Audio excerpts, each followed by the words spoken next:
There are a variety of video games releasing in October, and we have 6 of those games today that I really think you guys should debate about purchasing and spending your hard money on these games, as well as giving you guys one free game that you all should check out. Let's waste no time and let's talk about all of these games that are coming out in October that you should be spending your money on.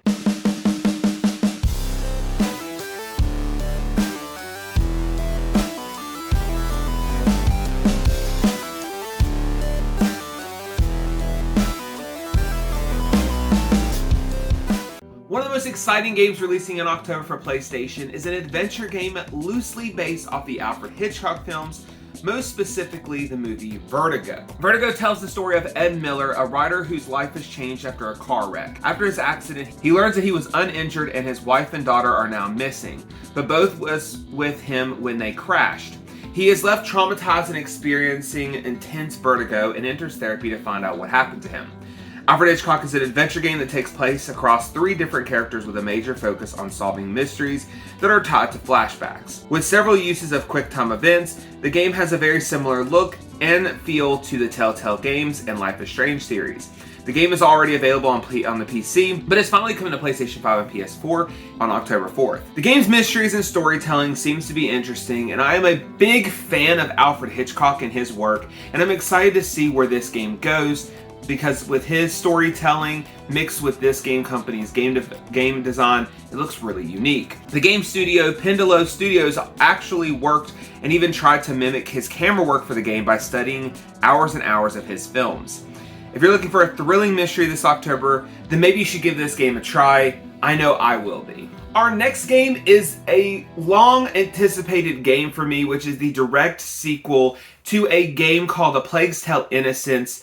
And I've been waiting for a sequel for this game for a very long time, and we're finally getting it this October with A Plague's Tale: Requiem. In A Plague's Tale: Innocence, you follow siblings Amicia and Hugo, who are journeying to find a cure for Hugo's blood disease while trying to flee from soldiers of the Inquisition. A Plague's Tale takes place during the Black Plague, where hordes of rats are terrorizing the entire world. A Plague's Tale: Requiem is a mix of horror and action-adventure stealth. The first game was a sleeper game that was one of the best games released on PlayStation 4, and the sequel I expect is going to be just as good, if not better. Requiem, just like the first game in the series, is played in the third person, and you will play as Amicia again as she faces soldiers of the French Inquisition and hordes of rats that continue to plague the world. Requiem expands on the combat from the first game and equips Amicia with weapons such as knives, a sling, a crossbow, and so much more. The crossbow bolts, the rocks, and throwing pods can be combined with alchemical mixtures to make unique different things that can damage your opponents. The areas within Requiem are also much larger compared to the first game, and you no longer die by one hit from your enemies. Hugo can also use his abilities like Echo to reveal enemies in the area, and control the hordes of rats to solve puzzles and lure enemies to their death. There is also a progressive system that awards players depending on their playstyle. If you're more stealthy, you will have more skills to use to better be for you to sneak around with. And if you're more lethal, you'll get more additional combat skills. Outside of the combat overhaul, the gameplay will feel very similar to the first game. The story will also take place 6 months after the first game and will have you dealing with the consequences of your character's actions within the first game and the second game. This game is one of my most anticipated games of this year, and I will be playing it on October 18th when it releases for PlayStation 5. And I hope you guys do too, because man, you are missing out if you never played the first one. So if you haven't played the first one, definitely check that out before October 18th and then hit this game up right after. Honestly, when I started thinking about doing a list of October video games that are coming out and games of them that I'm excited for, I didn't expect to be talking about a My Little Pony inspired fighting game called Them's Fighting Herds. Them's Fighting Herds is a 4-button fighting game that stars 4-legged hoofed creatures. If you've ever wanted to fight as a cow, reindeer, alpaca, unicorn, or sheep, then your game has arrived. The game has 6 playable characters, and the game features a story, multiplayer, and online gameplay. This game was originally going to be a My Little Pony game, but eventually was dropped, and a new idea with similar look and gameplay is what eventually will be released. The artist for My Little Pony series helped design the new characters, and it is very much feels like a My Little Pony fighting game. Hasbro originally gave them a cease and desist order to keep them from making the My Little Pony fighting game, which is honestly a good thing, because instead of a My Little Pony game with fighting in it, we instead got an indie fighting game with unique female-centric characters that are inspired by different hoofed critters. The second I saw this gameplay, I was hooked and excited to get this game. Them's Fightin' Herds gameplay is a side-scrolling fighting game with a cartoon art style, and I'm excited to be playing an indie fighting game come October 18th. I know it's the same day as Plague's Tale Requiem, but I'm still kind of excited because it looks cool, and I think you guys might like this one too. The spooky season is here, and there is no shortage of horror and spooky games that you can be playing this month. And on October 27th, we'll be getting another game to add to that list with Saturnalia. Saturnalia is a kaleidoscope adventure inspired by folklore and horror films.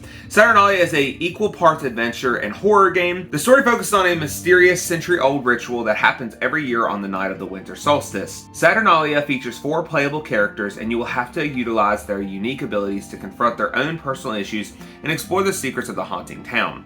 The main game mechanics are based on solving clues while trying to make your way around a maze-like village with no compass or map. You will explore a town that is always changing, and you will have to use matches to keep the dark away. Saturnalia features no combat, so you have to be stealthy and survive the creatures that hunt you. Saturnalia takes on stop-motion animation and vibrant expressionist art styles to tell an amazing story that takes place in an eerily beautiful atmosphere.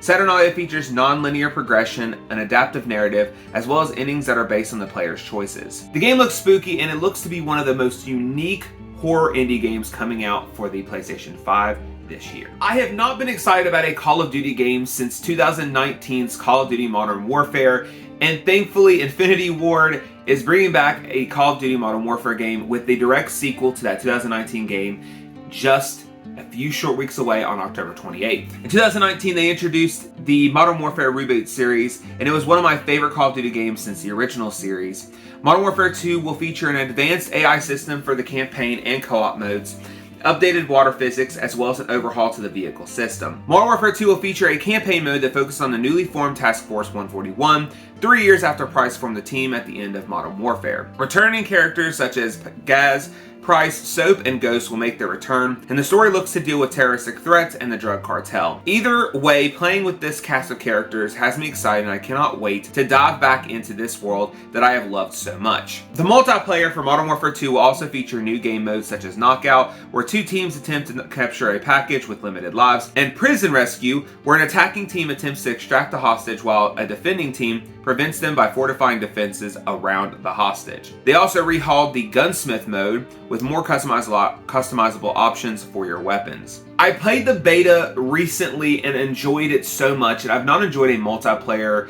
of Call of Duty in a very long time, so I'm excited to get into this multiplayer and the story mode very soon. But for me, Call of Duty has always been about the campaign mode, and I can't wait to play with my favorite characters that they've came up with since the original Modern Warfare series, and this reboot series looks to do so much more with the graphics they have and the mechanics that they're adding to it, and I can't wait to play this game very soon. Probably out of all the games we have talked about today, none of them have got me as excited as I am for Gotham Knights, which is releasing on the same day as Call of Duty Modern Warfare 2 on October 28th. Gotham Knights is the game I've been waiting all year to play, and I'm probably going to spend a majority of the next few months of this year, if not longer, continuing to play this game and trying to platinum it because it's going to be my favorite game this year, I do believe. Gotham Knights is being made by Warner Brothers Games Montreal, and in this game, Batman is dead, and Nightwing, Batgirl, Robin, and Red Hood will attempt to restore justice in Gotham City and stop the villains who are trying to take over Gotham. Villains such as Clayface, Mr. Freeze, Harley Quinn, and the Court of Owls will make their appearances in the game as the major villains and boss fights to face throughout the story. You can play as any of the 4 main characters across all of the missions within the game. Gotham Knights is an action role-playing game set in open-world Gotham City, and you can fully upgrade the playable characters to make them play uniquely different from each other. All 4 characters have different ways of traversing the map, as well as their fighting style and weapon choices. Not only will you complete missions, but you also stop random crimes and try to make Gotham City a better place. You do not have to travel by rooftop the entire game though, because you will also have access to the Bat Cycle, and during the day you will occupy the Belfry, which is the team's base. Once you loot the Belfry, you will be taken to nighttime and be in the next mission. I cannot wait to play this game not only by myself but with my friends, and I can't wait to play as all 4 characters and experience the different elements that this game has to offer from the story to the world that they've created. I have waited so long for this game, and I can't believe it's almost here. We are very close to that game coming out, and I'm going to play it so much. And if I had to recommend any game on this list to purchase out of everything I've said today, I definitely recommend you get Gotham Knights at least, because I think it's going to be one of the best games that released this month.